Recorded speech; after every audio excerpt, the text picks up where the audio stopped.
नवी मुंबईतील परिस्थिती वेगळी आहे. मात्र ठाणे कल्याण इथे महायुती म्हणून निवडणुका लढल्या आहेत. त्यावेळेला झालेल्या चर्चांचा सन्मान राखणं आवश्यक असल्याचं मत वनमंत्री गणेश नाईक यांनी व्यक्त केलं. तसंच याबाबत दोन्ही पक्षांचे वरिष्ठ नेते योग्य तो निर्णय घेतील असंही त्यांनी स्पष्ट केलंय. महाराष्ट्र अर्थसंकल्प 2026 संदर्भात माहिती देण्यासाठी पत्रकार परिषद आयोजित केली होती. यावेळेला उपमहापौर कृष्णा पाटील, शहराध्यक्ष संदीप लेले आणि भाजपाचे गटनेते मुकेश मोकाशी उपस्थित होते. नवी मुंबईतील घडामोडींमुळे ठाणे महापालिकेतील विविध समित्या आणि स्वीकृत नगरसेवकांच्या नियुक्त्या रखडल्याबाबत छेडलं असता त्यांनी मत व्यक्त केले. पंतप्रधान नरेंद्र मोदी यांच्या विकसित भारत संकल्पनेच्या दिशेनं राज्य सरकार वाटचाल करत आहे. मुख्यमंत्री आणि अर्थसंकल्पीय देवेंद्र फडणवीस यांनी सादर केलेला अर्थसंकल्प सर्व घटकांचा विचार करणार आहे. मच्छीमारांसाठी 1200 कोटी रुपयांचं अनुदान देण्यात आलंय. पाणीपुरवठा योजनांनाही प्राधान्य देण्यात आलंय.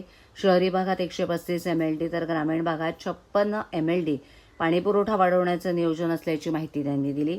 वन विभागाच्या कामकाजाबाबत बोलताना विदर्भातील वाघांच्या संख्येनुसार प्रत्येक जिल्ह्यात व्याघ्र सफारी उभारण्याचा निर्णय घेण्यात आलाय.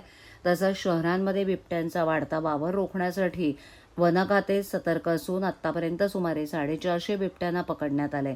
त्यापैकी काहींना सुरक्षित स्थळी हलवण्यात आलं असून लवकरच ठाणे पालघर जिल्ह्यात बिबट्या सफारी उभारली जाणार आहे. वन्य प्राण्यांची शिकार रोखण्यासाठी कडक उपाययोजना सुरू असून पुढील 3 वर्षात परिस्थितीत लक्षणीय सुधारणा होईल असा विश्वास गणेश नाईक यांनी व्यक्त केला.